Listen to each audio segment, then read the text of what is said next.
Yeah, I'm gonna go back in right now.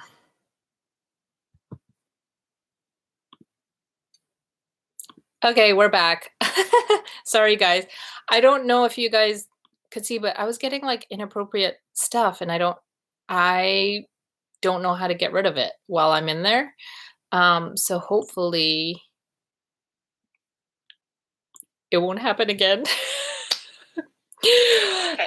And we can keep it lighter. And I think Brittany's coming in to be a moderator. I don't know if you guys could see that stuff from that guy. But I think I hid him. But I think when you hide stuff, you can still see stuff. I just wasn't sure if it was showing for everybody, so I was like, "Ew, I don't like this." But anyways, thank you guys. We will keep the subject light and happy. I feel like it was going the wrong direction anyway, so maybe that was all good. Hi, Daphne. Good afternoon, everybody. It's exactly afternoon. It's exactly 12 p.m. How to survive a bad mommy day? Oh gosh, that's so hard. Hi, Brittany.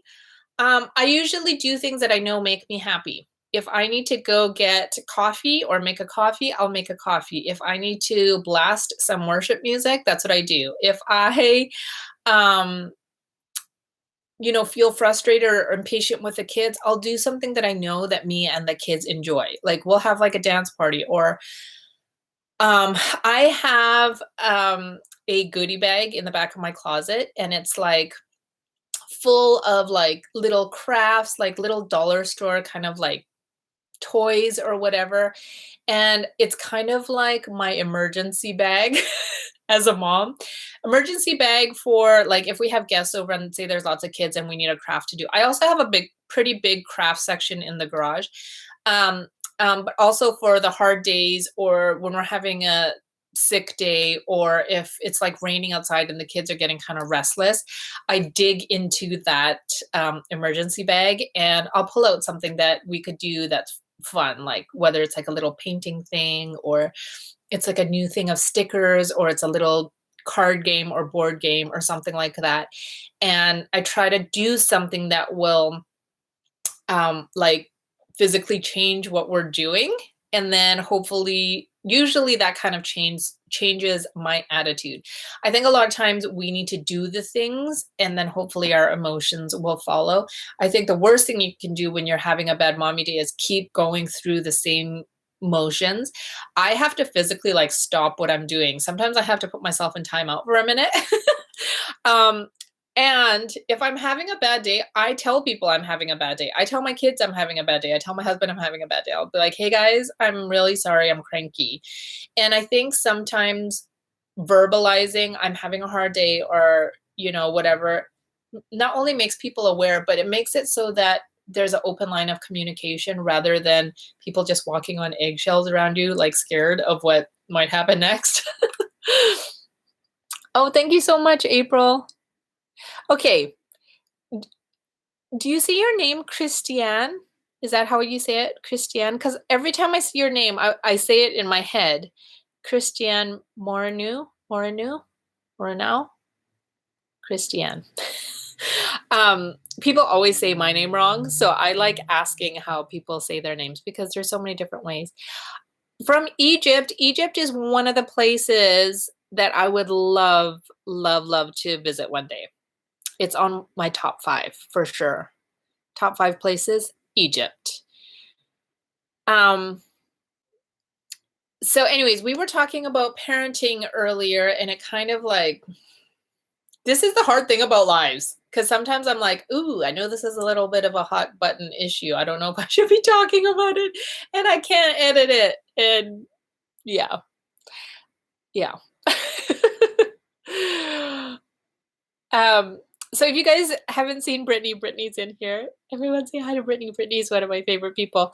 And I was like, Brittany, what are you doing? Will you come in and join me? So we are going into spring and it is actually a beautiful spring day today. It's been quite cold. Hi, Sharon. Hi from Michigan. It's been quite cold, but it's starting to cool down and I'm getting really excited for summer. But So you guys know I've been on this fitness journey and I've been failing the last week and I'm up almost 8 pounds.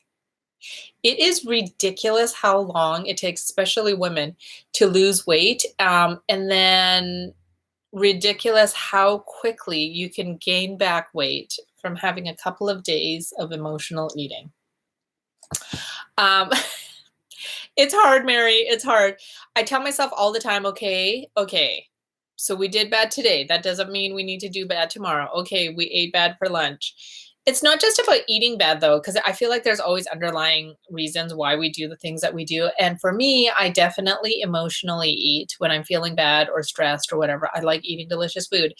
And the other part of it is I really don't like exercising. Exercising is not my favorite and it will never be my favorite. I've never understood, if you're one of these people, I wish I could be like you. I just, I don't ever get energy from exercising. People say, oh, well, keep it up. I did it for 4 years and I never got energy. I never enjoyed it. I have to admit, after about a year of working out regularly, I did have the days where I was kind of like, oh, I feel like I need to work out today. But I don't know if I enjoyed it or if it was just like a habitual thing. I'm just not a happy worker outer, but I do think that I need to, that's my main thing. Brittany has been doing very good on her weight loss journey, and she's one of my accountability people. And so we're going to get back on this. Okay. So, just joined the gym with my husband, hoping he'll keep me motivated. Helps that there's a daycare. Oh my goodness, that would be so nice. Although there's a gym near me and you can drop off your kids, but you have to pay, I think it's $10 per kid to drop your kid off. And so I kind of think, okay, not only do I need to pay for the gym membership, that would be $40 every time I want to go do a class or something. So then I was kind of like, I'll just go back to working out. I really like to work out and eat what I want, but I think now that I'm in my 30s, that will not fly anymore. Yes, my body has definitely changed being in its 30s. And then now, you guys, I'm closing in on 40s. So I don't think it's going to get any easier. And so I keep telling myself to do it now while I have a little smidge of motivation, because as I get older, it's just going to get harder and harder. So I need to get myself in shape and in a routine and in the discipline of doing it now before it gets like impossible to do. And you know, the hard thing is, like, I didn't grow up doing any kind of like sports or anything. I mean, it's so funny when people ask me if I'm athletic because I'm tall, people think that I'm athletic. And I say, I do all the sports that don't require running really well. And people are like, what? There's sports that don't require running. So anything that doesn't require running and includes water, I'm pretty good at. So, you know, I lifeguarded for a while. So I'm a good swimmer. I lifeguarded. I, you know, did like ice skating because I grew up in Canada.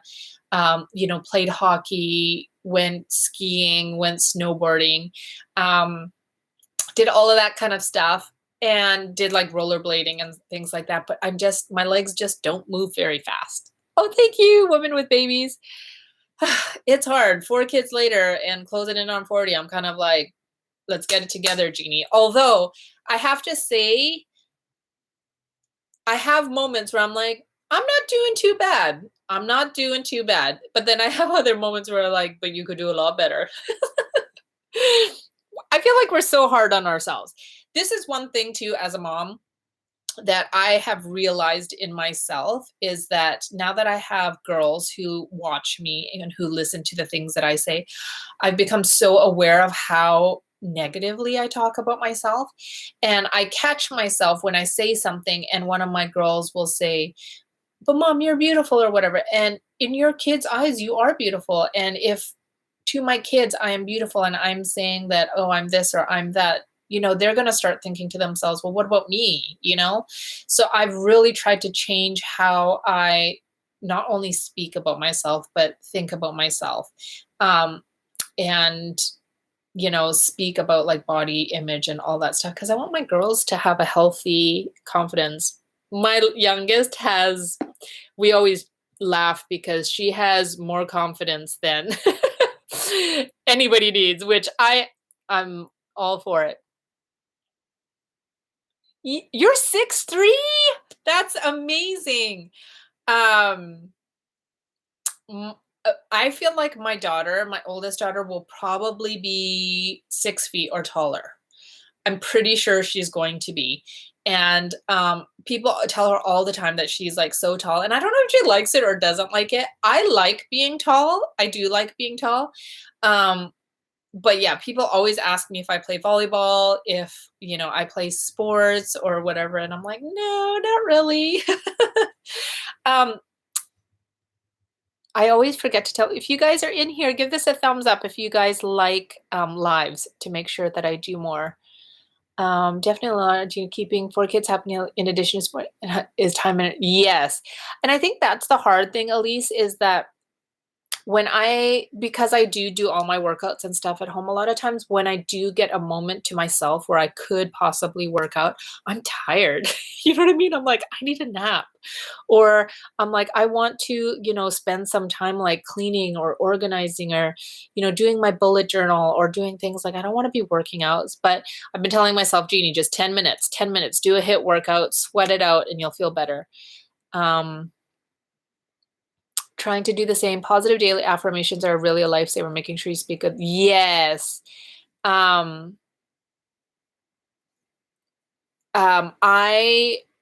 totally believe in, affirming words, positive words, speaking truth over your life. And I want that for my kids too. I want them to like wake up in the morning and be like, rather than, dang it, it's morning. I want them to be like, good morning. We used to sing a song. I don't know when we stopped doing it though, but we would always sing these silly good morning songs as soon as we woke up in the morning. And it was such a beautiful way to wake up. I feel like we should start doing that again. I don't know when that stopped. Although I do really love that my kids, when we wake up in the morning, everyone's like, good morning, and we like wake each other up. We're like, good morning. We made up our own songs, but we do know some like nursery type of good morning songs, but I feel like we need to go back to like doing good morning songs. Or I would wake up and I would be like, good morning. I'd be like, today's gonna be an amazing day. Or I would just like yell it from my room so that everyone could hear it. Because let me tell you, us as the moms, we really can set the mood of our family. And I really truly believe this because you guys know if mom's cranky or mom's in a bad mood, everyone's a little bit on edge, you know what I mean? But on the other side, if mom's happy, mom's silly, mom's whatever, then everyone feels like they can be silly and have fun. So I try to tell myself in the morning, Jeannie, what mood are you setting this morning? Because trust me, I wake up many a day where I'm like, it's morning. I feel like I just laid down and I'm ready for a nap already. But then I'm kind of like, okay, what kind of mood are you setting? So I tried to in the morning set the mood for like a good day. I want to be healthy to keep up with my kids, but lately I've lost motivation. But your video about weight loss journey, oh, thank you, Marie. I need to watch my own videos for my weight loss journey because I've had a rough week. I've had 2 babies in 1 year. Wow. And trying to lose the baby weight. Trying to motivate myself to work out after the baby was, yes. Tiredness takes over. I totally believe that. So what I do, one of my favorite kind of workouts is the 7-minute HIIT workouts. And everyone has 7 minutes and it makes you dead tired. And I'm going to show you what they look like. It makes you dead tired. And what I like about them is that it works you really hard. So you're like super tired. And right when you feel like you're going to die, it switches to a different workout. So mine look like this. I have a couple of them, 7, 8 minute, 7 minute. And I'll try to pull one up so you guys can see. But like, see, so here's the beginner one. So it'll time you and then it'll tell you to do this and it's timing you, see? So you're like doing squats for however many minutes. And it's like super easy. And before you know it, it's over. And that 7 minutes, if you're like me, working out makes me super, super tired. So I know a lot of people, it gives them energy. I can't work out in the morning because I'm like dead tired for the entire day after that. So what I do is I work out at night after the kids go to bed or whatever. I'll like do like a quick workout and then I'll take a shower and then I'll go to bed. And I feel like I sleep a lot better. I just haven't done it in a long time. I really need to get back to that. Just figured out how to comment. Hi, Bethany. Love the lives, even if I don't watch live. They're fun. Yay!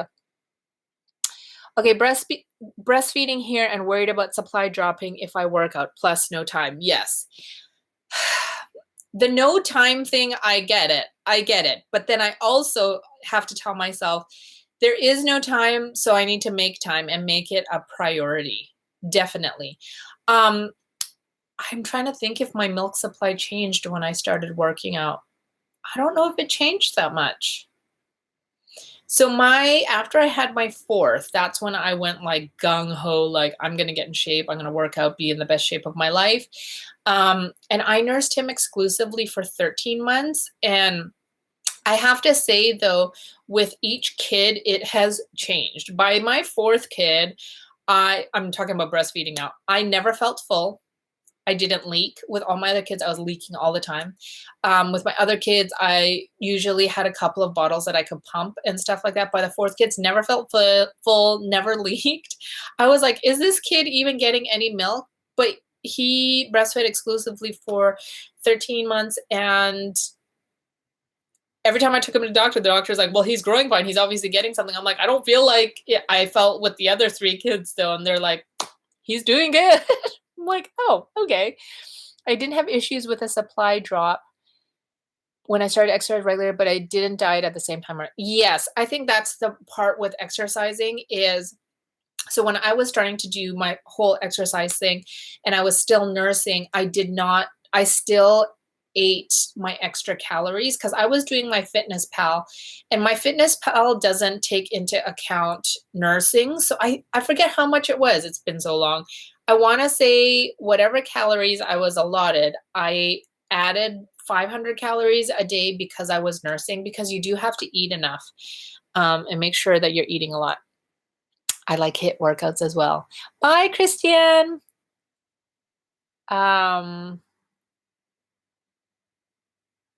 Victoria, yes, me too. By the last one, I never pumped one bottle. You know, I had all these people who had like deep freezers full of like extra milk and stuff like that. I'm like, I don't know what that feels like. But I'm like, as long as he's getting what he needs, that's good enough for me. I have to say though, I don't know how many of you guys are like done having kids. I looked forward to not nursing anymore. Like I was like, I cannot wait till I can wear a normal shirt. I cannot wait until I can my body is now my own again. But I have to say, on the last time of nursing, I knew the time was coming. Like I like put it in my calendar because I was like, I need to be mentally and emotionally prepared for this. After I nursed him for the last time, like, I mean, he was like 1. I was like, thank you for being such a good baby. Thank you for nursing so well.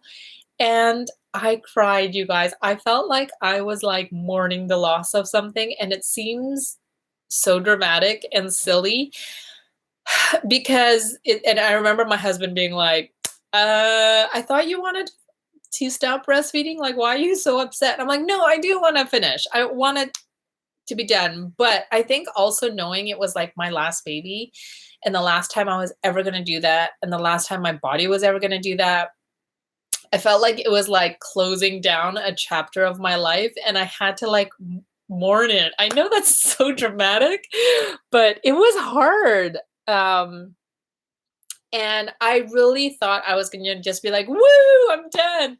But when the time came, I was sad. I was sad. Because I think just thinking about just never having a baby again, never going through that again. Even when I was giving birth for the 4th time, I told the doctor, I was like, this is my last baby. Okay. I need to like really have a good experience. I need it to not go too fast. I like was giving all these like they can control it. And I was like, I really need to have a good experience. And I asked them to bring in the mirror because I'm like, I want to see everything happen. And this is the weird thing. I have never heard of this. If there are any medical people in here, you know how you get contractions and stuff like that? I didn't get contractions with my last baby. So I remember dinging the nurse thing saying, I'm pretty sure the baby's coming out. And they're like, oh no, we're watching the monitor here at the nurse's station. You're not having regular contractions. And I was like, no, I'm pretty sure the baby's coming out. And they were like, no, you're good. And I'm like, oh, baby's coming out. And no joke, the nurse came in and the baby was like this, coming out. Like, and the nurse was like, oh my gosh, the baby's coming out. I'm like, that's what I've been telling you guys. And then I felt like upset because I was like, this is going too fast. I need to enjoy this. And so she was like, stop, stop, stop. We need to wait for the doctor to come. I'm like, first of all, you are a labor and delivery nurse. You know I cannot stop this. And then I just asked the nurse, I was like, can I take the baby out? Which is also, who knew I was going to ask to do that?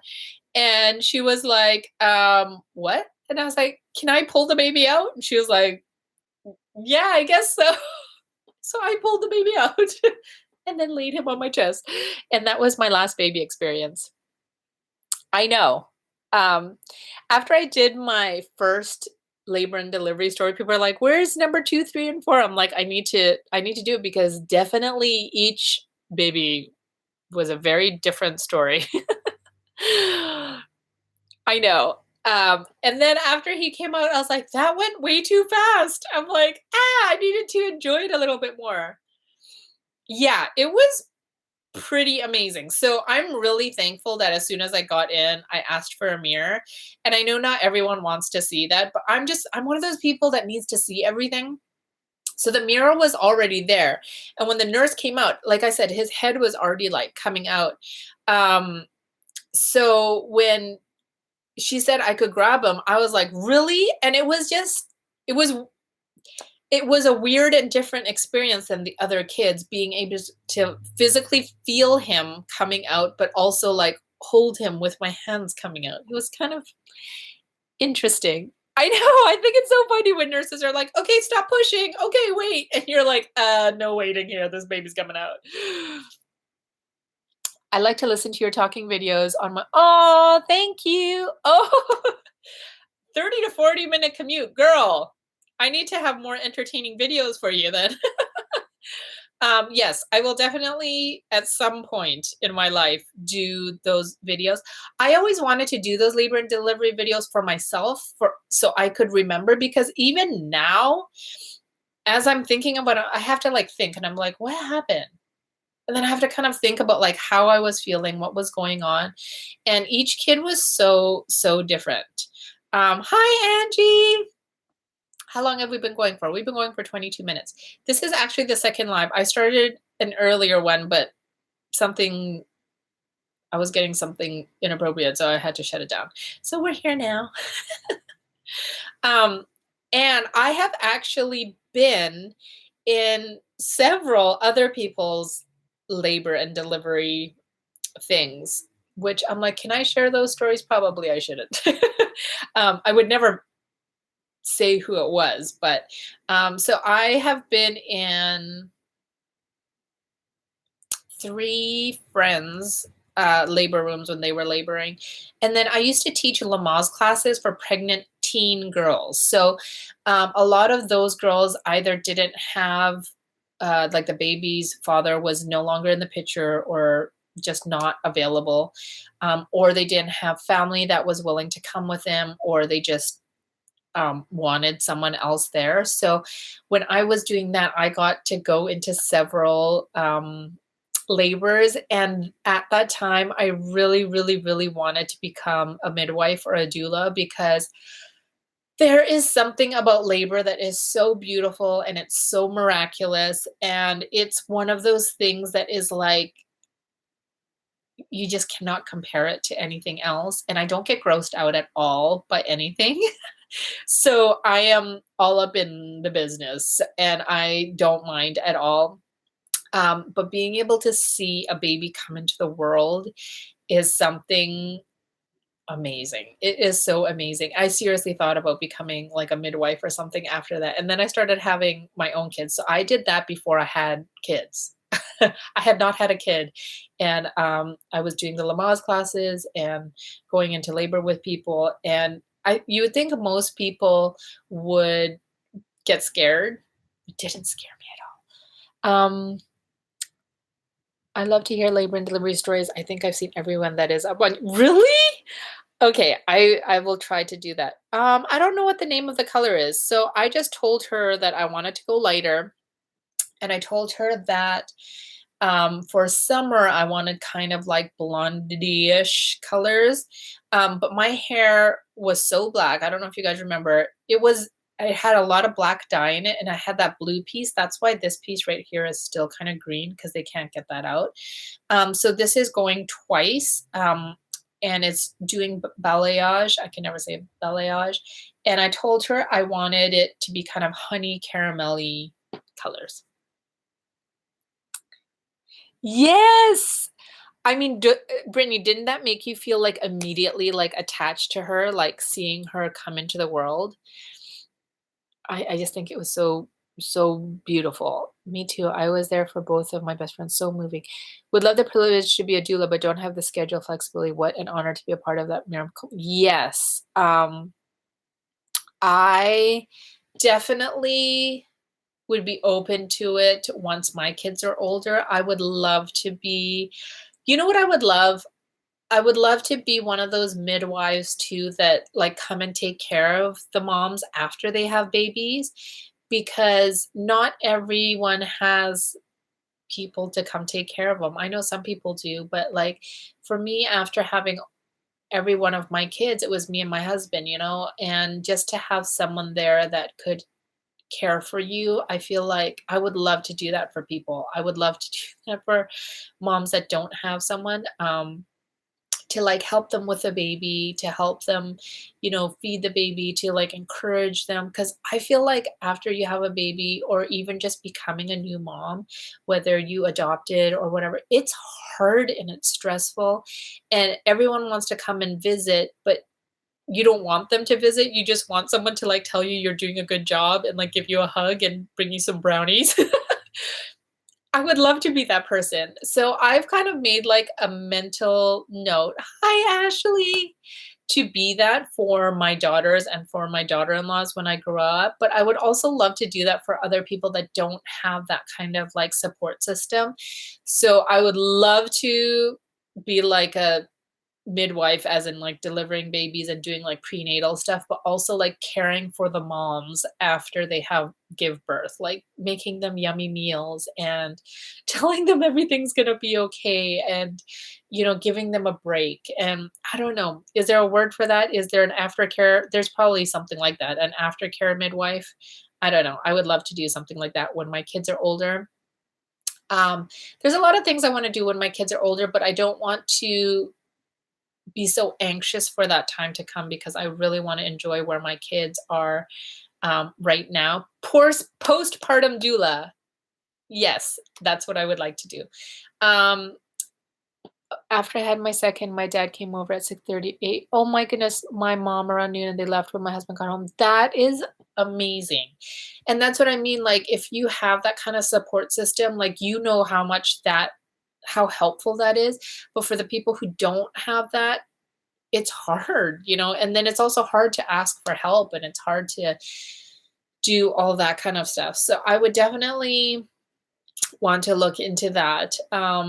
I think May is foster care month, foster care awareness month, I want to say.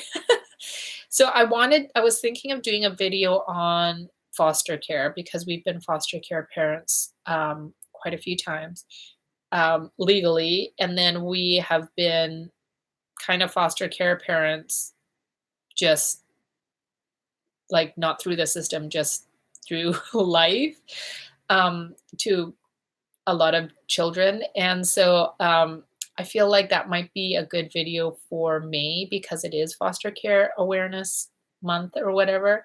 I would love to share some of our experiences without going into detail of those people's lives because I really try to respect people's stories and not, you know, exploit it or whatever. I just got into labor and delivery stories and mom vlogs. I'm pregnant now with my first. I can't wait to be a part of mommyhood. Yes! Congratulations, Daphne. Being a mom is a pretty amazing thing. It's nothing like what I thought. um, and it's so rewarding. It's so exhausting. It's so beautiful. And it's an amazing way to see how love grows. Like, I remember after having my first, when I got pregnant with my second, thinking, how are we gonna bring another kid into this world? Like, what if I don't love them as much? And how does that work? Because I loved my first baby so much. I could not imagine another baby coming into the world and me having the ability and like having enough love, but seeing how love multiplies with every kid and how I think a lot of times people think you get this much love. So if you give this love away, you only have this much love. But it's kind of like as you give love, love just grows. And I think that of so many things in life, not just with children, but with people, with friendship and all that stuff. Oh my goodness, thank you, Mary. Yeah, so I there's just something about motherhood that I feel like it should be a universal, like when you see another mom, no matter what your differences are, that you could respect them on some level for being a mom. Um, I definitely have had times with moms that I had a really hard time finding that connection with, especially when we were foster parents. Like a lot of the moms, to be quite frank and honest, were absolutely horrible people. And I always would try to dig deep and be like, they are still a mom. Like you can find something. But some of them, I could not find anything because as a mom, I could not believe the things that they would do to themselves and to their children. So it's funny because I think even just as a mom, a lot of times you think, oh, I will understand moms a lot more once I become a mom. There's a lot that I understand a lot less now that I've become a mom because now that I've become a mom and I, I know how much I love my kids and want to protect my kids and stuff like that. There's so many things about motherhood that I don't understand how people can choose to be with their kids when they're a mom. I just don't get it. Yes, that's amazing, Ashley. I definitely, I mean, it depends where you live. So I know some places, if you want to become foster parents, it's a long process. Like you have to, like Jessica from the Mommy Archive, she just put a video up on becoming foster parents, and she's been taking classes and she's been doing all this stuff, which is the way that it should be. Where we are, the system is so overcrowded that they do a lot of emergency placements. And me and my husband had never talked about becoming foster parents before we became foster parents. We became foster parents, like emergency foster parents.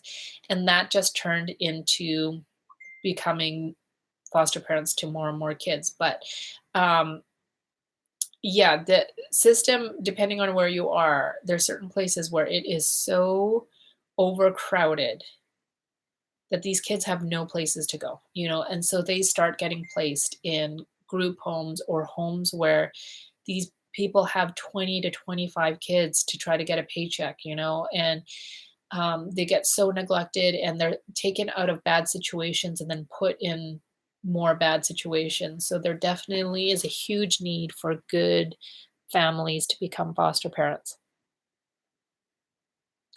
Yes, Marie, this is one thing that I always say. I feel like um, I always say it's ironic that by the time you kind of just a little bit know what you're doing as a parent, you're like done having kids. Like from my first kid to my fourth kid, I am so much less paranoid. I am so much more confident as a mom. I am so much more comfortable as a mom. And now I'm done having babies. And I feel like if I were to start now, like having kids, I would be so much more comfortable as a mom, but we're done having kids, so. You mentioned possibly creating a devotional in the future. I would love it, totally love it. What are your top favorite devotionals or what have you most recently read? So thank you, Holly. I do want to write a devotional. I think there's different kinds of devotionals. There's the very lighthearted, like one page topical devotionals that I like. And we have devotionals all over our house. Like there's one in the bathroom, there's one in the kitchen, there's one, so we can just do like a quick one page read. And then there is like more in-depth studies, like, word studies or things like that. I like for home, I like the light, quick one page topical studies because we are at church several times a week. My husband is a phenomenal preacher, but he also teaches Bible classes. He also does Bible studies. Um, and I feel like getting the meat of the juicy meat I get at church, from Sunday services, from I sit in a lot of his Bible classes, Bible studies, so that's like the meat of the sandwich, and I feel like for my devotional, on top of just regular Bible reading, I like quick and easy snacks. You know what I mean? You get the meat at church, then you get the snacks at home. That's how I think of it as. And I just read through the Bible myself. So I read the Bible and I will like journal or whatever. And then just for like a quick, like, you know, devotional, I like the easy ones. I'm on my third and just got a tubal. I'm sad that he's my last and I'm enjoying him so much and not as one. Yes. Um, are you recovering well from a tubal? Did it hurt? I feel like I don't know much about tubals. That's another question I would love to ask you guys. For those of you guys who are done having kids, did you do something permanent? So when we had our fourth, me and my husband talked about it and he agreed to getting a vasectomy. We have not done it yet because our insurance has changed. And yeah, I keep telling him, you wait a little longer and you won't have to do that because my body is shutting itself down. And I am soon here, probably sooner than most people, not going to be able to have kids anymore. But we'll see. Who knows? Who knows? But you guys, I also don't want to be, one of those people that all my kids are grown and then we have a whoopsie baby when I'm 55 or something like that. My husband's mom always says, I think you'll have one more. And I'm like, no, no, I don't think so. My body definitely cannot do that again.